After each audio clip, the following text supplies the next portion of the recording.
Então, boa noite a todos. Estamos começando aí nosso conteúdo, né, do segundo bimestre, e estamos no capítulo 3.1, e hoje nós vamos falar sobre condução de calor. Então, agora no segundo bimestre, nós estamos dando início ao estudo da termodinâmica. Então, no primeiro bimestre, a gente ficou mais nos fluidos, e aí agora a gente vai estudar o calor, suas maneiras de transferência. Vamos falar também um pouquinho sobre temperatura, sobre energia. Então, vou compartilhar minha tela aqui para a gente começar.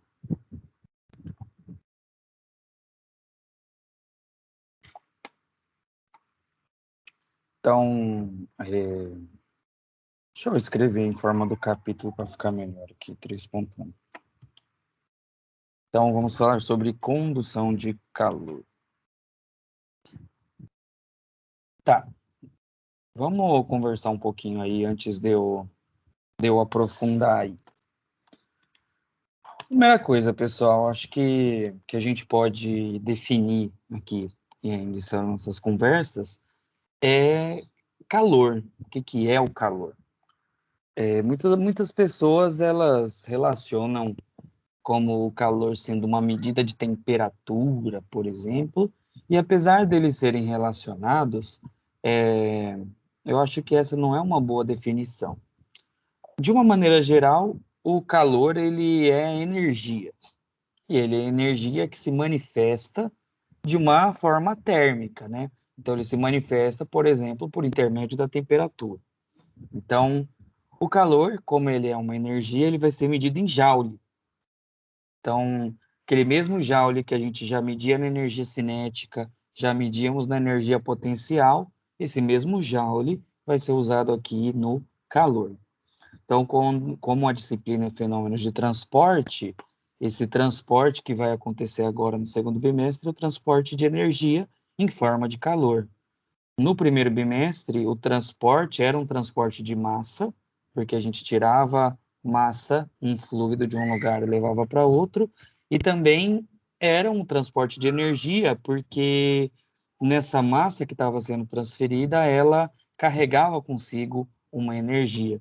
A gente viu isso quando a gente trabalhou lá com a equação de Bernoulli, que nós tínhamos diversos tipos de energia, né, nessas transferências. Então, agora a gente vai falar sobre transferência de calor. De uma maneira geral, pessoal, a gente tem três formas, né, de transferir calor. Nós temos a condução, nós temos a convecção e nós temos a radiação. Então, na divisão das nossas aulas, hoje a gente vai falar de condução, e aí no final da aula a gente vai fazer a nossa vista-prova. E aí, na aula que vem, nós falaremos de convecção e de radiação. E aí, então a gente tem a aula de hoje, a gente tem a próxima. Na terceira, eu vou fazer um laboratório com vocês. Esse laboratório vai servir para compor a nota da parcial 2. Então, da mesma maneira que ocorreu no primeiro bimestre, nós iremos fazer esse laboratório na terceira aula do segundo bimestre. Então, primeira e segunda, então na terceira a gente faz esse laboratório. Comentei com vocês a respeito da apresentação de um projeto. Esse projeto vai ser apresentado no último dia de aula, então a gente vai ter 2 aulas práticas aí daqui para o final do semestre.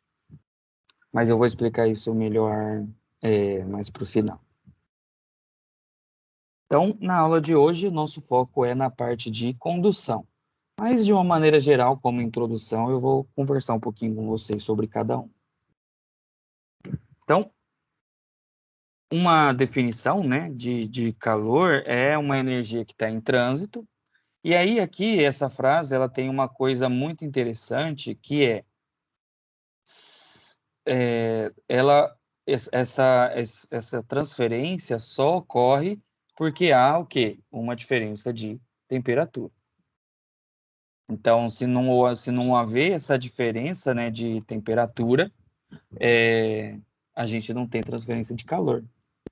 Isso quer dizer o quê? Se eu tiver 2 corpos que os dois estão a 30 graus, por exemplo, não tem como eu tirar naturalmente a energia de um e passar para o outro. Então, só ocorre transferência de calor quando eu tenho dois lugares que têm de temperaturas diferentes. E vocês vão ver que, tanto aqui nas equações de condução, que é a nossa aula de hoje, mas nas nossas equações de convecção e radiação, todas elas vão ter lá na equação, na fórmula, né, uma diferença de temperatura, vai ter um ΔT lá para a gente calcular. Pessoal, dá só um minutinho aqui que tem aluno pedindo o link para mim aqui no WhatsApp, deixa eu só encaminhar aqui para eles.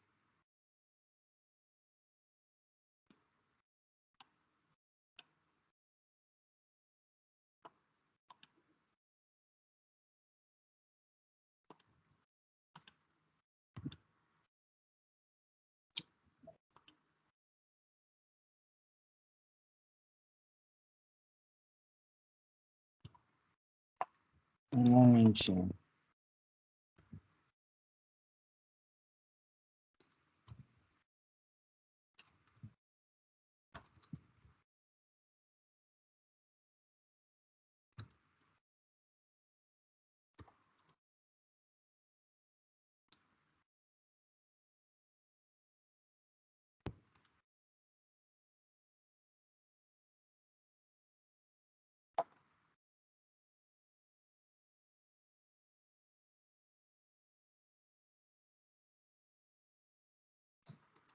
Beleza, pessoal.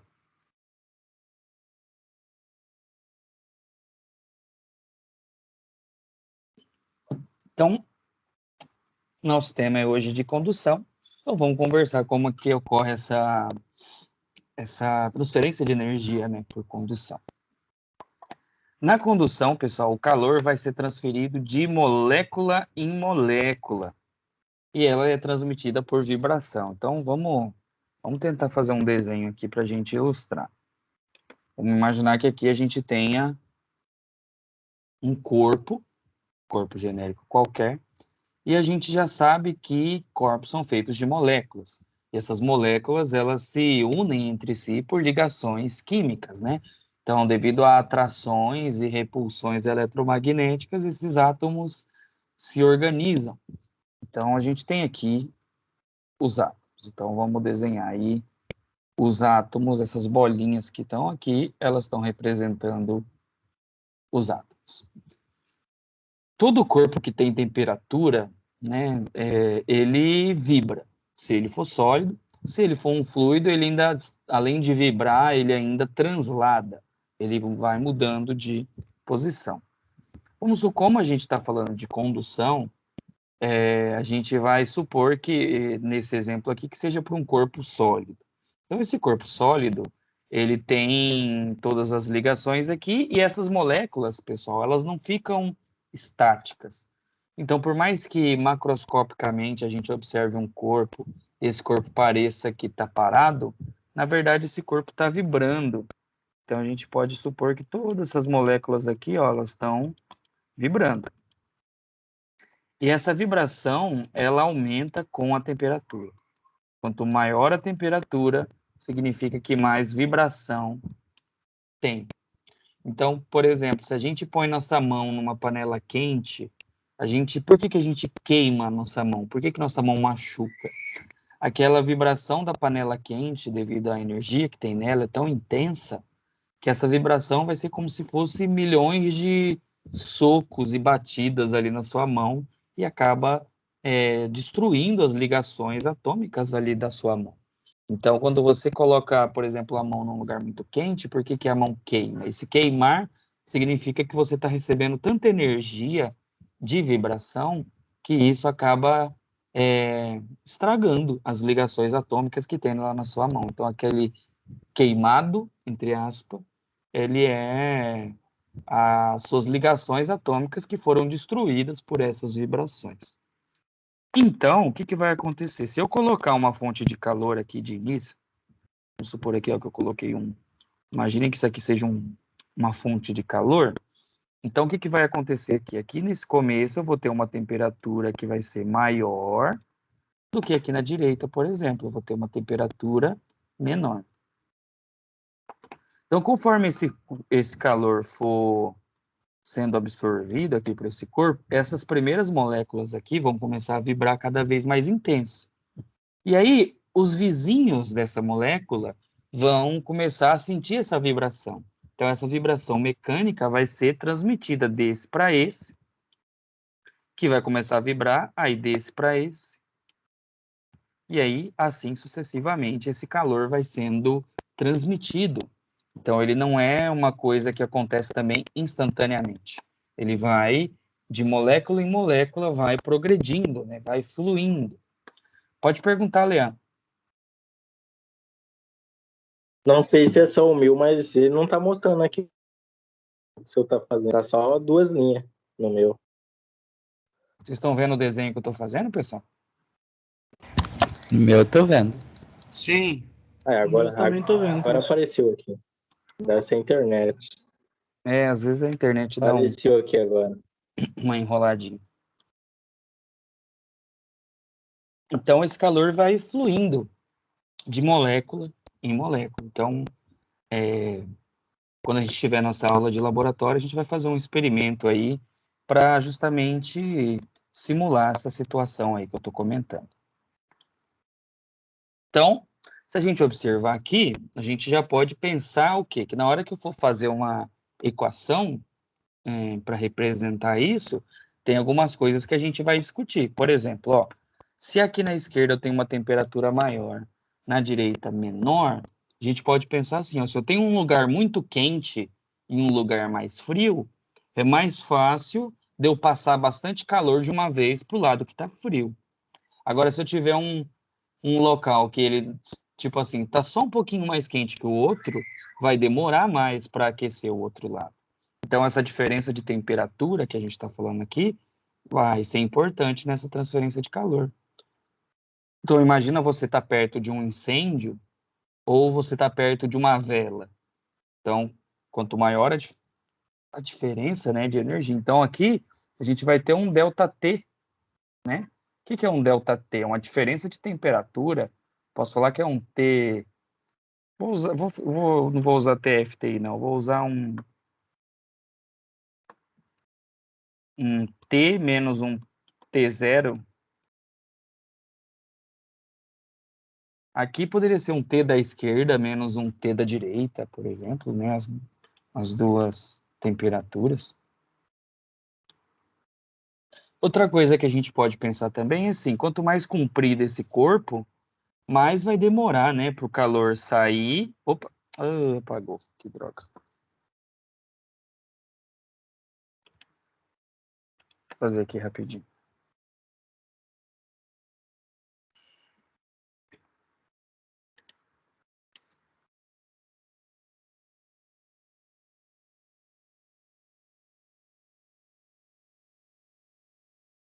Aqui um ΔT, aqui um T menos um T0 aqui. Então, conforme eu estava falando, se eu pensar também aqui, ó, que isso aqui tem um comprimento L, por exemplo, ou um comprimento X, ou um comprimento Z, quanto mais comprido o corpo, mais vai demorar para o calor sair daqui e chegar desse outro lado, né? Então, posso pensar que um comprimento também vai influenciar, né? De como que esse calor sai de um lado e chega do outro. Outra coisa também que a gente pode pensar que influencia é o material de que é feito. Porque, por exemplo, se esse corpo for um metal, o calor se propaga rapidinho. Agora, imagina que isso aqui fosse uma barra de madeira. Então, demora para o calor sair de uma ponta e chegar na outra, porque madeira não é um bom condutor de calor. Então, todas essas coisas vão influenciar aí na hora de ter a propagação de calor.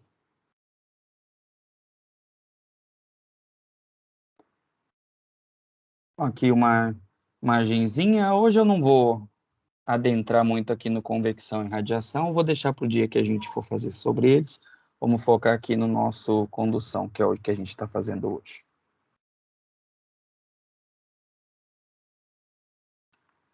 Tá, aqui no material, pessoal, depois vocês vão dar uma olhadinha, depois eu vou postar lá para vocês dão uma lida. Esse material também foi feito baseado no nosso material do portal, né? Então, tá na mesma ordem. Ô, Igor, pode te dizer. Seria correto afirmar que um ponto de fusão existe pela quantidade de energia que os átomos aguentam? Não entendi a pergunta, pode repetir? Seria correto assim, a gente falar que o ponto de fusão existe pelo limite de energia que os átomos aguentam? É por aí, porque assim, o que é fusão? É a gente passar do sólido para o líquido.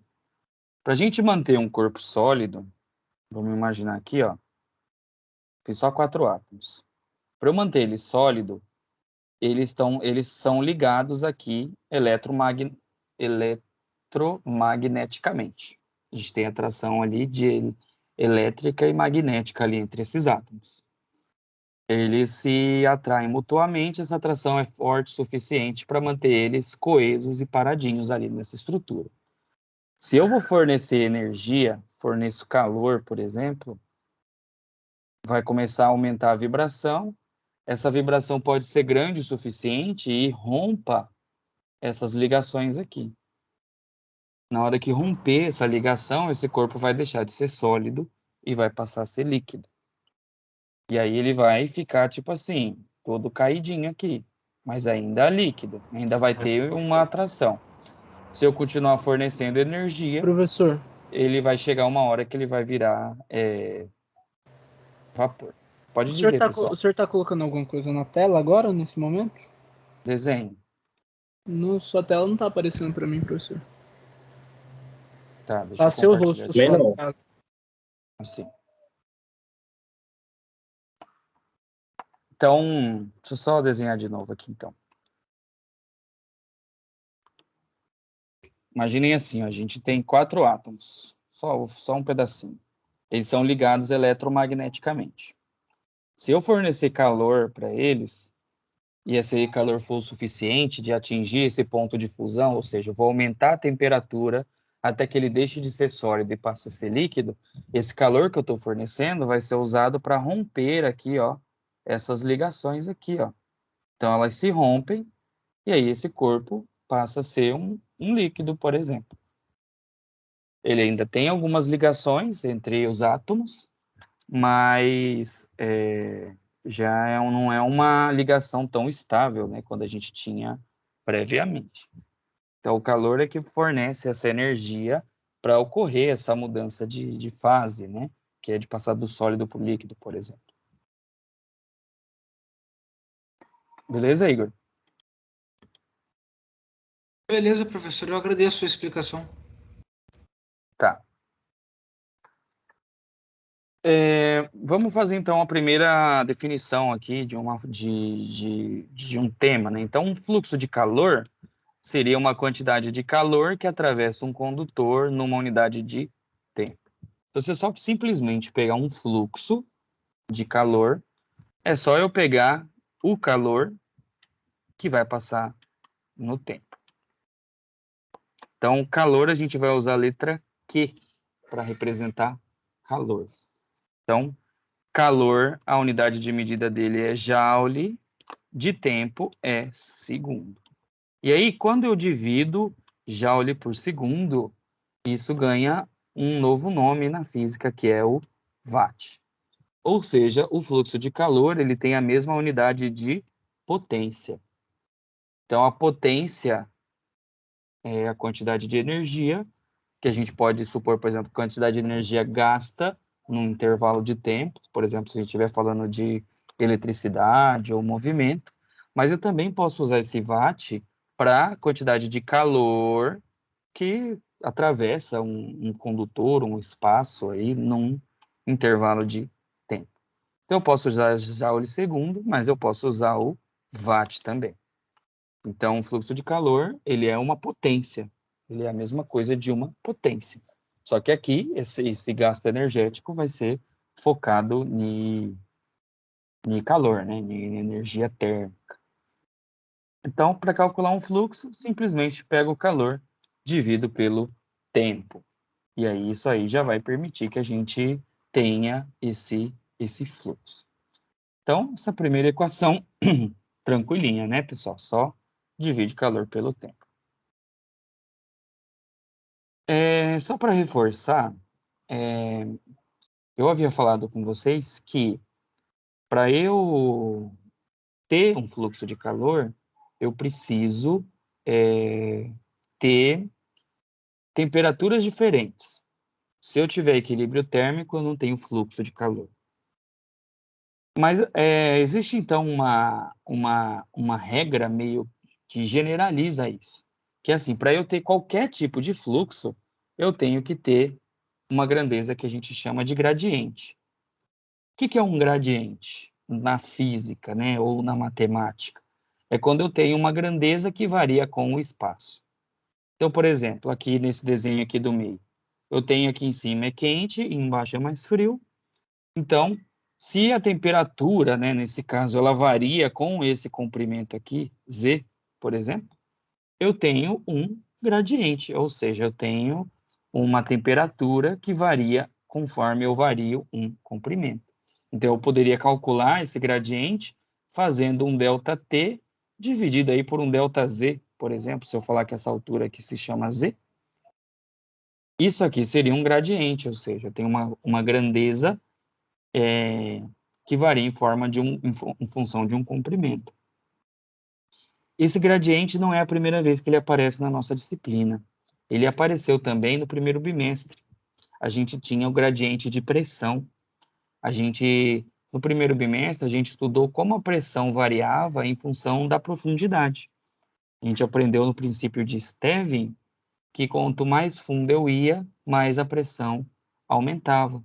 Então, a gente tinha lá, por exemplo, lá na equação do Stevin, a equação era essa aqui, ó. P igual a P0 mais ρ GH, né? Isso aqui, ó, vamos supor que esse P0 aqui vamos supor que fosse zero. Esse H aqui é um comprimento. Se eu passo ele dividindo, eu tenho que P dividido por H é aqui esse ρ vezes G. Então, tá vendo que aqui, ó, isso aqui é um gradiente. Gradiente. Gradiente de quê? De pressão. Então, ali eu tenho uma pressão em função de um comprimento. No caso ali, esse comprimento é para baixo, né? É uma profundidade. Então, aqui a gente vai estudar o gradiente de temperatura e ele vai gerar o quê? O fluxo de calor. Então, para que tenha fluxo de calor, tem que ter um gradiente de temperatura. Eu estou falando esses termos, pessoal, só para a gente aprender os termos mais técnicos, só para ficar mais certinho. Mas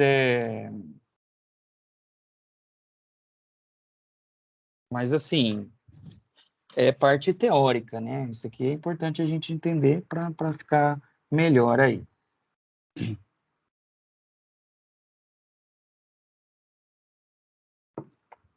Então, para calcular um fluxo, a gente pode pensar em alguns métodos e tal, mas o mais famoso e o mais utilizado é a lei de Fourier, ou equação de Fourier, que é justamente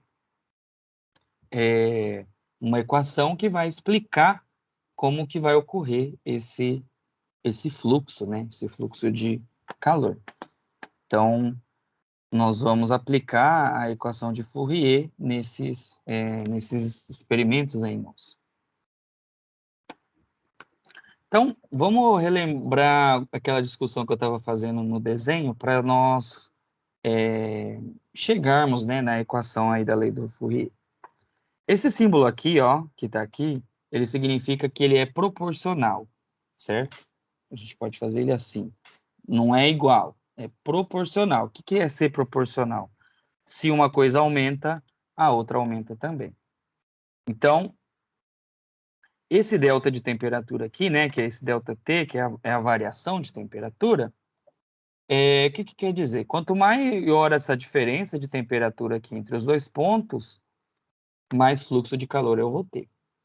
Então, isso aqui, imagina eu ter uma fornalha e uma chama de uma vela. Quanto mais calor disponível eu tiver e mais diferença de temperatura eu tiver, mais fluxo eu vou ter. Então, o fluxo vai ser diretamente proporcional a esse ΔT. Outra coisa também é que esse calor, que vai sair, por exemplo, desse lado e vai para esse lado aqui, se ele tiver que passar por um corpo sólido, né? Quanto mais largo esse corpo for, mais demorado, né? Vai ser para esse calor sair de um lugar e ir para o outro. Então, a espessura do corpo vai ser inversamente proporcional ao fluxo. Então, quanto maior esse L, né, que seria a largura do corpo aí, menor a quantidade de calor. Então, aqui, ó, eu coloquei o L embaixo, porque o L é inversamente proporcional a esse Q. Notem que aqui, ó, eu estou dividindo o ΔT por um comprimento L. Como que é o nome disso daqui, pessoal? É um gradiente de alguma coisa, professor, que você te falar. Gradiente de temperatura. Então, aqui, ó, esse é o gradiente de temperatura. Então, só o comprimento aqui, ó, é inversamente proporcional ao fluxo. Vamos imaginar isso aplicado na engenharia. A gente sabe que quanto mais grossa for uma parede de uma casa, mais difícil é o calor de fora entrar para dentro ou o calor de dentro sair para fora. Então, essa seria uma aplicação na engenharia. Não precisa ser só de uma edificação, a gente pode pensar numa caldeira, se ela for mais larga, de espessura, também é mais difícil para o calor que está lá dentro sair para fora. Então, devido a isso, a espessura, né, de materiais de isolamento, eles influenciam aí em como que o fluxo vai ocorrer. Outra coisa que a gente vai levar em consideração é a área. Porque se o calor vai ter que fluir por dentro do corpo, se eu tiver mais espaço para o calor entrar, imaginem que eu tenho áreas maiores, é mais fácil para o calor entrar e sair do outro lado por áreas maiores. Então, a gente vai ter uma relação aí diária, né, para esses fluxos. Então, aqui, eu desenhei aqui a área, né, dessa parede. Opa. Então, o calor está entrando aqui e saindo aqui. Então, se eu tenho mais áreas conduzindo, eu tenho mais joules, né, saindo aí por segundo.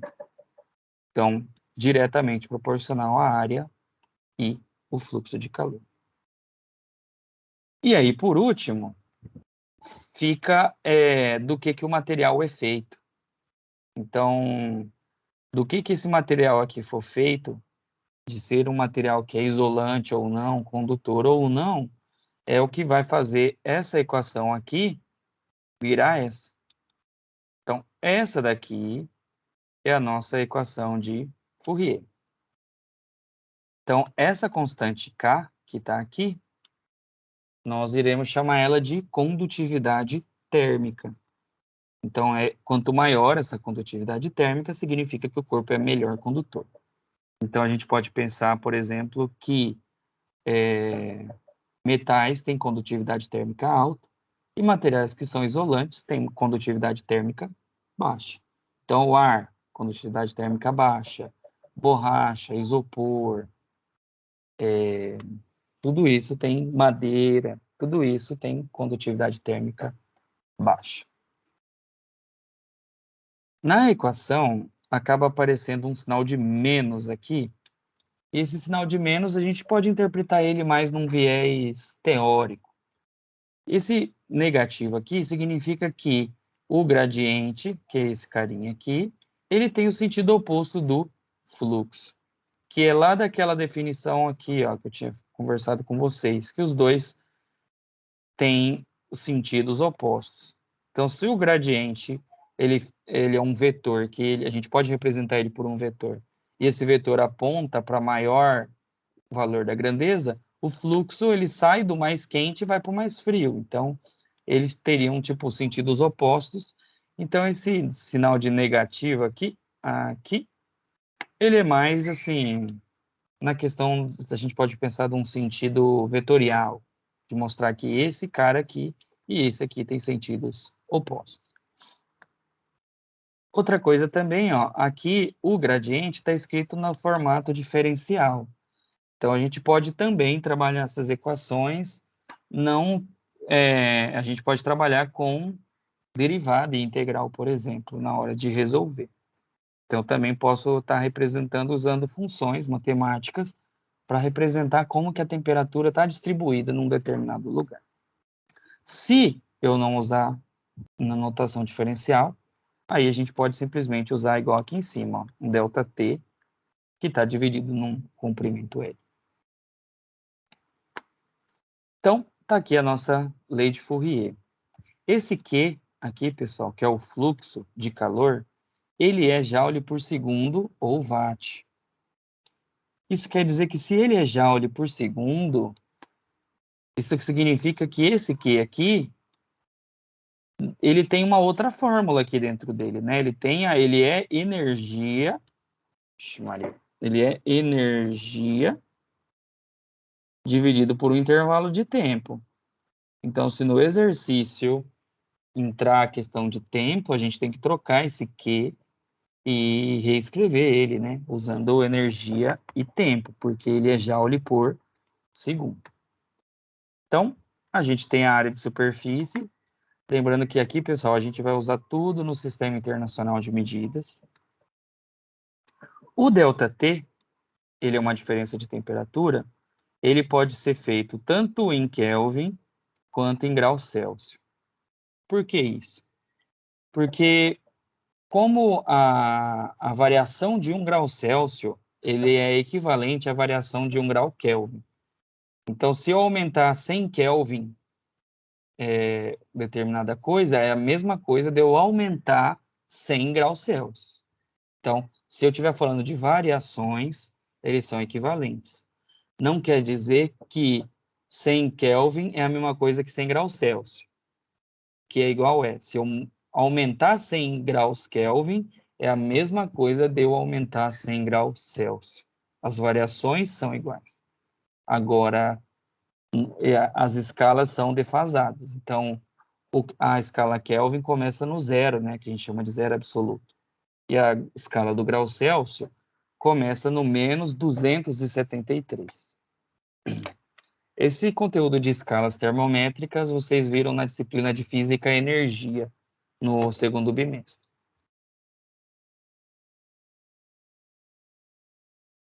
Ô professor, não seria ao contrário o Celsius no zero absoluto e o Kelvin começa em menos 273?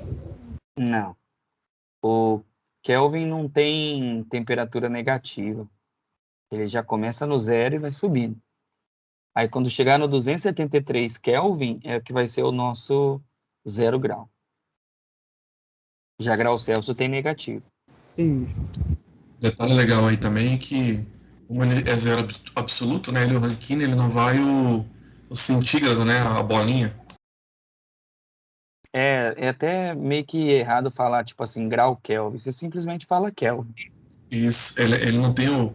É tipo Celsius, grau, porque é uma relação com a água, né? E como Kelvin é zero absoluto, então ele não vai nada, né? Só Kelvin mesmo. Legal. E aí, então, pessoal, nós temos que usar unidades do Sistema Internacional. Para a temperatura, o Sistema Internacional é Kelvin. Mas devido a ser equivalente, Kelvin e Celsius, a variação, né, ser equivalente, então, nesse caso, dá para a gente usar um ou outro. Então, a parte aqui, ó, esse L, ele está chamando de espessura da parede, porque a gente vai aplicar, né, para situações de engenharia. Então, a gente vai estar falando de parede, de caldeira, parede de edificações, etc. Mas essa equação pode ser usada para outras coisas. Então, por exemplo, só por curiosidade, o meu mestrado foi sobre utilizar essa equação de Fourier para calcular o fluxo de energia que ia para dentro do solo no Pantanal Mato-Grossense. Então, esse L aqui era uma profundidade de solo. Então, era a energia que estava fluindo para dentro do solo. Então, pode ser para qualquer outro material, pode ser na água. Então, aqui está de parede, porque a gente vai fazer para aplicações de engenharia. E aqui, se nós isolarmos, né, a condutividade térmica aqui, a unidade de medida dele vai ficar esse daqui, ó, que está sublinhado. Então, essa aqui é a equação que nós iremos utilizar aí para resolver nossos problemas de condução de calor. Tranquilo aqui, pessoal?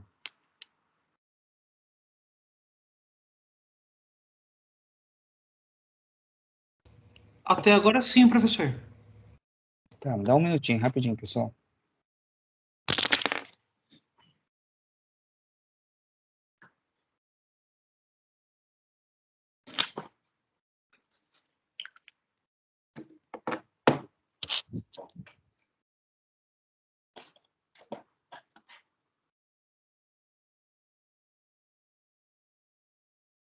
Tá, vamos continuar. Aqui é uma tabela que representa as condutividades térmicas dos materiais.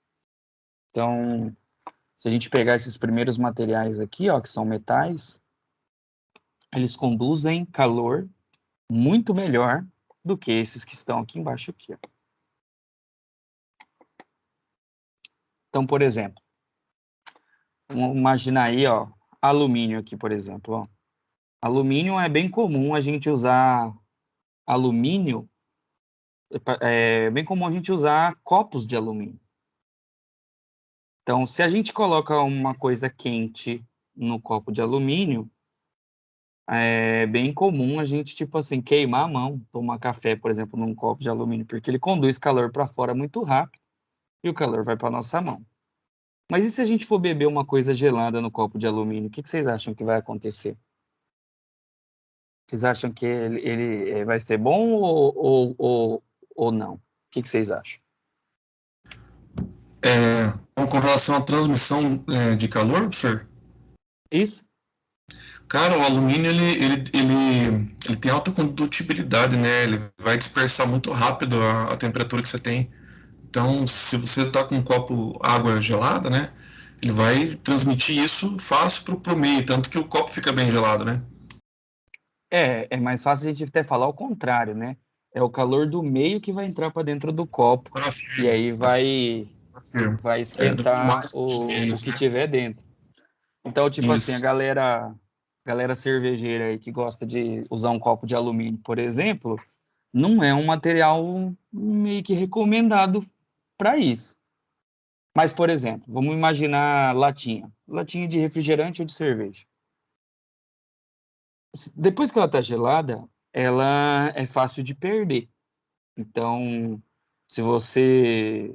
Por isso que é comum a galera usar isoporzinho e tal, de copo de alumínio. Mas por ele ser de alumínio, ele também é mais fácil para gelar. Então, se você...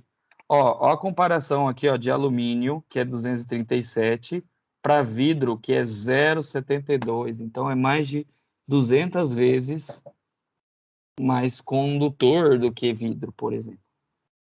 Então, é mais fácil você gelar também a latinha se ela for de alumínio. Mas depois que você tira ela de lá, ela também vai esquentar mais rápido. Aí, o que você pode fazer? Você pode tirar da latinha e colocar num copo de vidro. Você pode pôr a latinha em um material isolante. Normalmente, a gente usa isopor.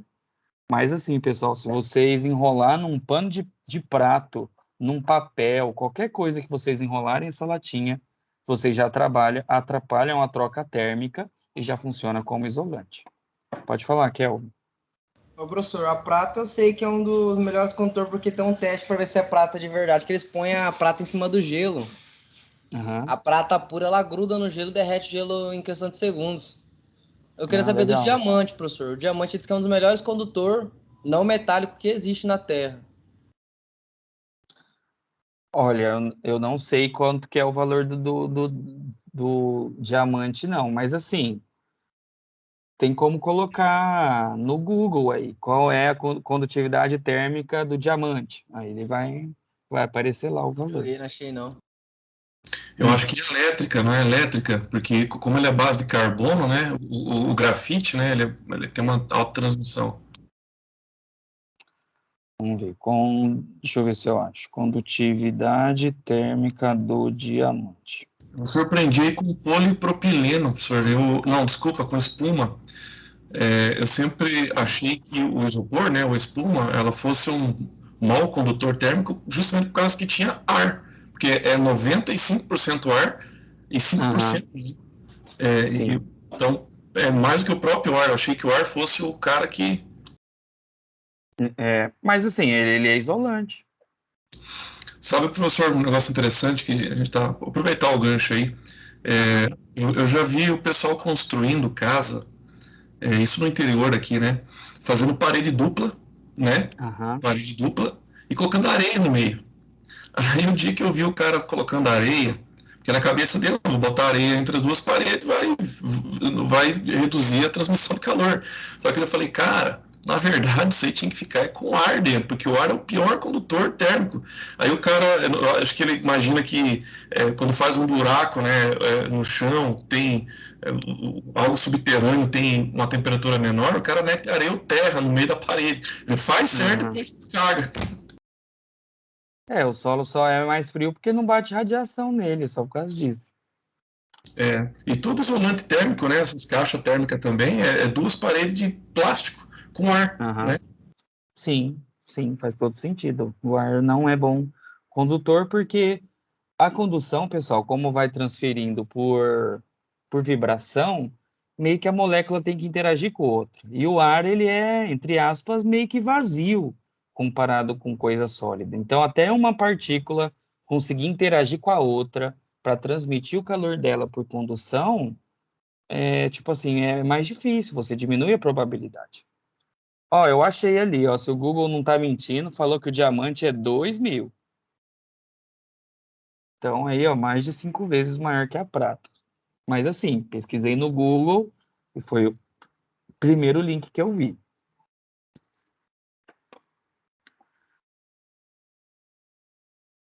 O isopor, pessoal, isopor é marca, tá? Ó, esse espuma de poliestireno aqui que é o nome mais adequado aí pra gente usar.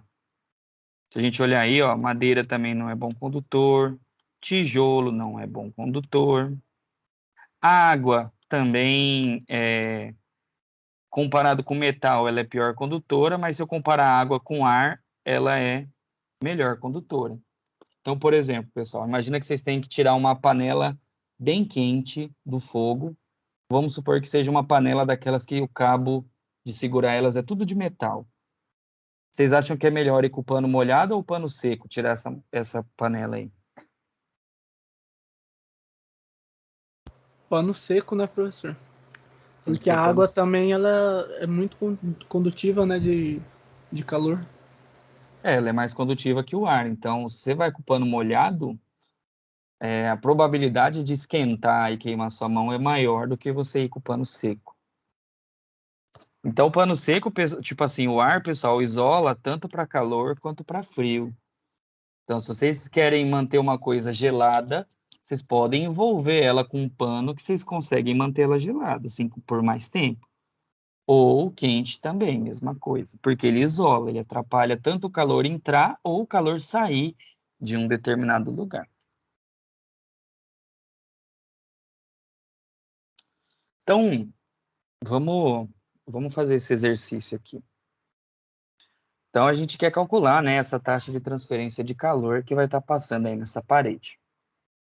Então, foram dadas as dimensões, né? A gente tem meio metro aqui de altura por 1,2 de comprimento. Foi dado a condutividade térmica, é 1,7. E foram dadas também as temperaturas internas e externas.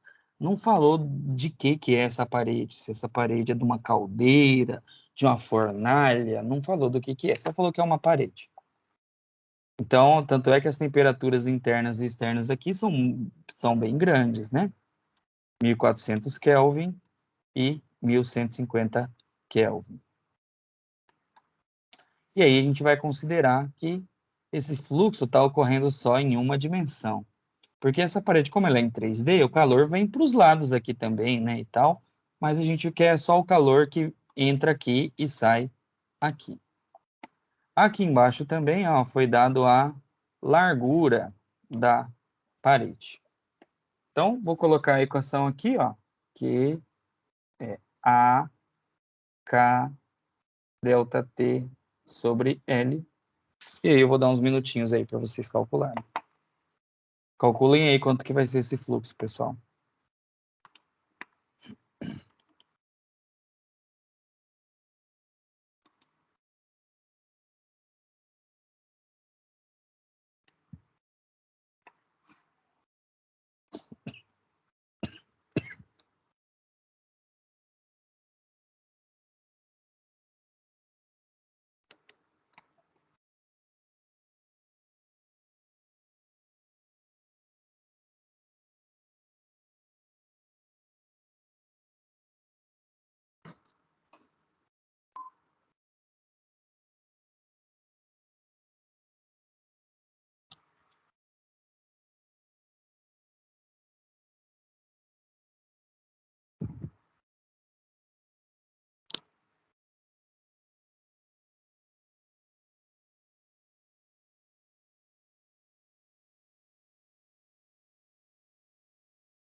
E aí, pessoal, fizeram?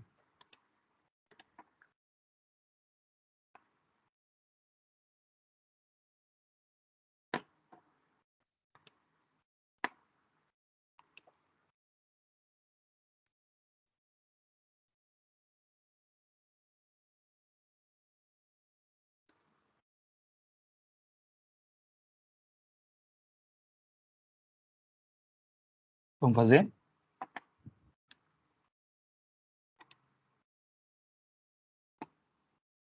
Alguém chegou a fazer? Acharam algum valor aí? Eu comecei, mas estava errado, professor. Então tá. Aqui nossa equação de Fourier. Então a condutividade térmica foi dada, né? 1,7.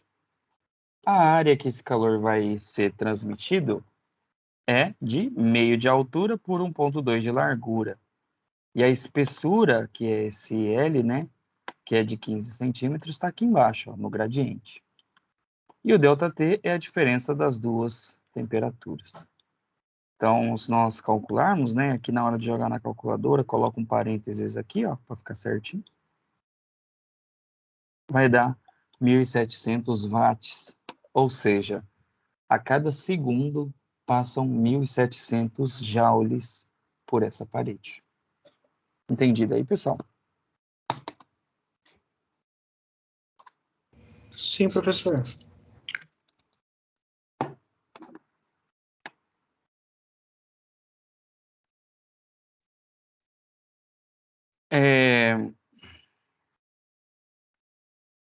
Vamos imaginar que esses dois gráficos aí representem dois fluxos de calor. Então, no eixo X é o nosso gradiente de temperatura, né? ΔT, ΔX está aqui. No eixo Y é a energia que está passando por metro quadrado. Então, é watt por metro quadrado ali, né? Aí eu pergunto para vocês. Ó, vamos imaginar assim, a equação de Fourier que a gente acabou de ver é essa daqui, ó. K, A, ΔT por um delta... Aqui está ΔX, né? ΔX. E aí eu passei o A dividindo, né? Então, ficou Q sobre A é igual K, que multiplica um ΔT, ΔX. Aí eu pergunto para vocês, qual desses dois aí tem condutividade térmica maior, o 1 ou o 2?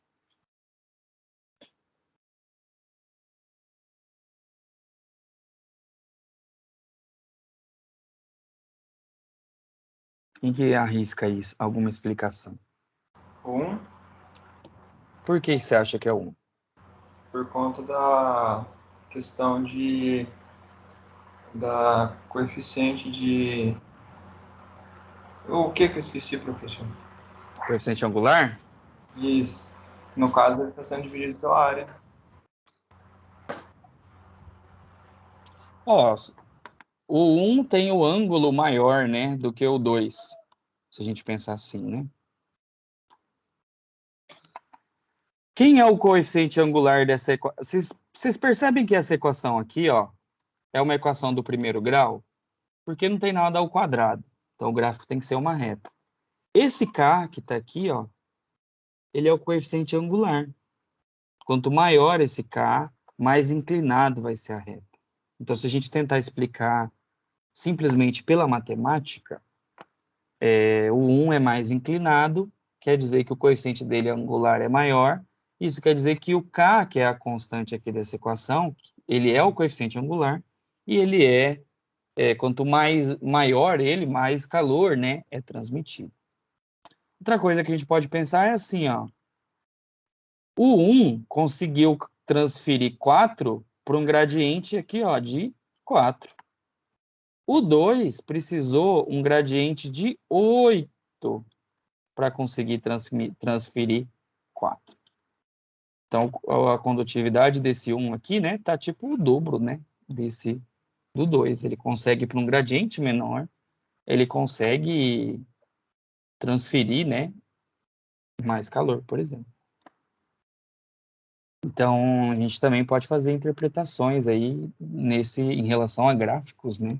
Também de como que está ocorrendo essas transferências de calor.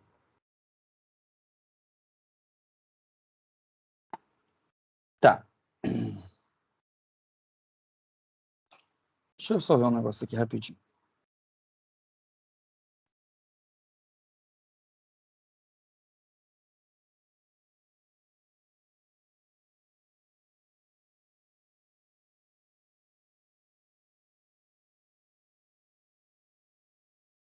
Agora eu vou inserir com vocês o conceito de resistência térmica. O que é isso? A gente, às vezes, nós vamos ter paredes que são compostas. Então, se a gente pensar uma parede de uma edificação, normalmente é tijolo, um reboco, ou, sei lá, posso ser um outro material construtivo, pode ter EPS no meio, pode ser de gesso. Então, normalmente, existem situações na engenharia que a parede ela é composta, ela é feita de mais de um material. Se ela é feita de mais de um material, eu preciso, entre aspas, descobrir se não uma condutividade térmica equivalente, mas uma resistência térmica equivalente. Então, o que seria uma resistência térmica? Seria exatamente o contrário de uma condutividade térmica. Então, se condutividade é facilidade de fluir, resistência é a dificuldade de fluir, né? Então, se a gente isolar a condutividade térmica lá na equação do Fourier, e aí nós invertermos, né, a gente pode trabalhar com isso e usar um conceito similar àquele que a gente usa lá na eletricidade, por exemplo, de quando nós termos resistências, de que a gente possa ter uma resistência equivalente, por exemplo. Então, nós iremos definir a resistência térmica conforme essas duas equações. Ou eu pego L dividido por K vezes A, ou a resistência térmica vai ser ΔT sobre Q. Então, quem está anotando no caderno aí, anotem que a gente vai usar essas duas relações. Então, a resistência térmica... Resistência térmica vai ficar o inverso aqui da condutividade, né? Mas com esse fator aqui. Ou vai ser ΔT dividido pelo Q. Então, se a gente fizer uma analogia, a gente tem a primeira lei de Ohm, lá da eletricidade, isso aqui vocês aprendem desde o ensino médio, e quem já fez eletricidade, alguma disciplina de eletricidade também já aprendeu. E lá a gente tem a resistência elétrica. Então, quando a gente tem uma diferença de potencial ΔV, eu vou ter uma corrente elétrica, ou seja, eu vou ter elétrons passando por um condutor, mas se eu tiver a resistência muito grande, vai atrapalhar essa corrente. Então, aqui eu preciso ter essa diferença de potencial para ter corrente, e a resistência está aqui para atrapalhar. A gente pode relacionar isso para o calor. Eu preciso, em vez de ter um ΔV, eu preciso ter um ΔT. Eu preciso ter uma diferença de temperatura para fluir o calor. Então, se aqui na elétrica fluía a corrente, fluíam os elétrons, agora vai fluir o calor. E aí, lá na eletricidade, se vocês lembrarem, se você tinha uma resistência e depois outra resistência, imaginem que aqui seja um R1 e aqui seja um R2, isso aqui era a mesma coisa de eu ter um resistor grandão, que seria um R3, por exemplo, e aí esse R3 vai ser o R1 mais o R2. A gente aprende isso lá na eletricidade. Então aqui, se eu tiver a resistência térmica de uma parede e a resistência térmica de outra parede, que tipo está por fora da primeira parede, eu posso somar as resistências térmicas dessas paredes e encontrar aí uma resistência equivalente para a minha parede, que pode sair aí da soma das resistências térmicas que a gente vai ter. Então isso aqui é só uma analogia com a eletricidade que pode ajudar vocês a entender melhor. Então, na hora que a gente for resolver, então, uma parede composta, né? Aqui a gente tem a equação da resistência térmica ou do fluxo, né, de calor de ΔT em função do RE. A resistência total vai ser a soma das resistências. Então, eu posso pegar esse ΔT sobre Q aqui, ó, e ir colocando aqui, ó, ΔT sobre Q, ΔT sobre Q, para poder resolver aí problemas de parede composta.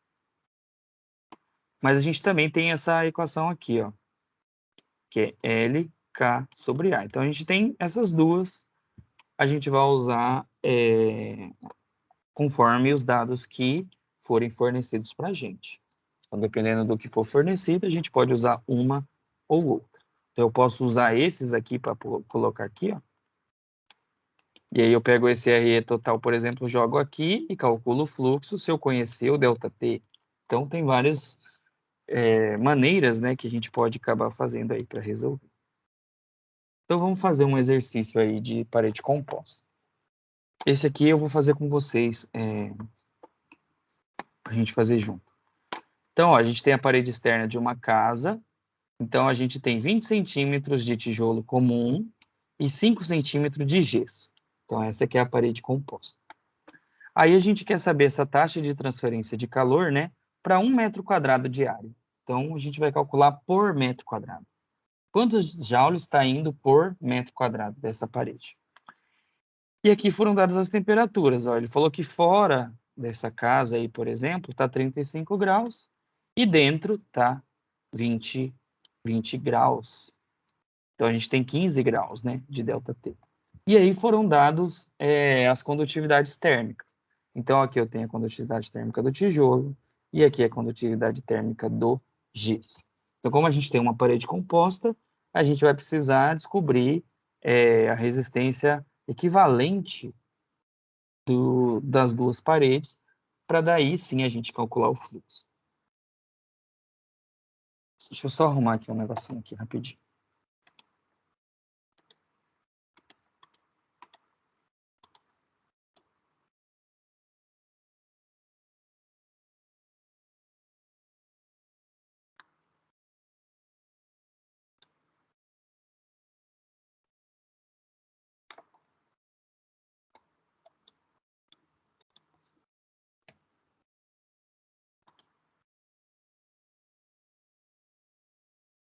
Rapidinho, pessoal.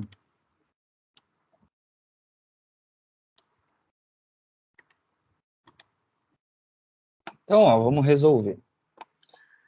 A gente precisa, então, primeiro descobrir a resistência total antes de calcular o fluxo. Então, aqui eu tenho LK sobre A, LK sobre A. Esse primeiro aqui a gente faz para tijolo, esse segundo aqui a gente faz para gesso. Então, a espessura aqui, ó, do tijolo é 20 centímetros. Lembrando que a gente tem que fazer tudo no sistema internacional, tá, pessoal? Esse L do gesso é 5. Então, aqui eu vou pôr 0,2 e nesse outro eu vou colocar 0,05. As condutividades térmicas foram dadas. Então, aqui é 0,69, coloco aqui nesse K. Aqui é 0,48, coloco aqui nesse K.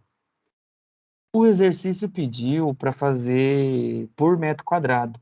Então, as áreas aqui, ó, é 1. As duas é 1. Então, se eu aplicar... Opa! Deixa eu só arrumar um negócio aqui.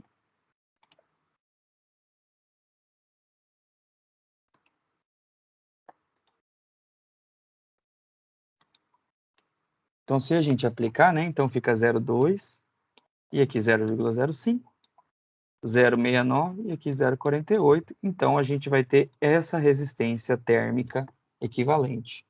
Ou seja, é como se fosse assim, é como se eu tivesse uma parede só, que tivesse 25 centímetros de espessura, e essa parede ela teria essa resistência térmica. Então, seria uma resistência equivalente, é a mesma coisa. Eu tenho uma parede composta de 20 centímetros com condutividade de 0,69, com mais uma outra parede de 0,5 com condutividade de 0,48, é a mesma coisa de eu ter uma parede de 25 centímetros com essa condutividade aqui. Agora que eu tenho a resistência total, agora é só calcular o fluxo. Então, O ΔT é 35 menos 20, e aí eu divido pela resistência equivalente. Então, vai dar 38,07 watts. Ou seja, a cada segundo passam 38,07 joules por metro quadrado de parede. Então, se essa casa aí tiver, sei lá, 20 metros quadrados de parede, eu faria esse valor aqui, ó, vezes 20. Aí eu saberia a quantidade de energia que está entrando aí para dentro dessa casa. Então, isso aqui, ó, é por metro quadrado. Então, é só eu saber a quantidade de metro quadrado de parede, eu vou saber a quantidade de energia que está adentrando nessa casa. Então, tem muitos softwares que levam isso em consideração, pessoal, para cálculo de refrigeração, de uso de ar-condicionado e coisas assim, por exemplo. Entenderam, pessoal?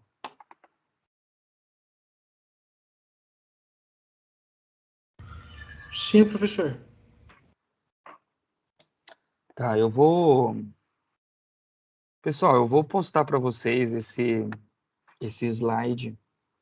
E aqui na frente aqui tem alguns exercícios que vocês podem depois estar resolvendo aí como lista de exercício.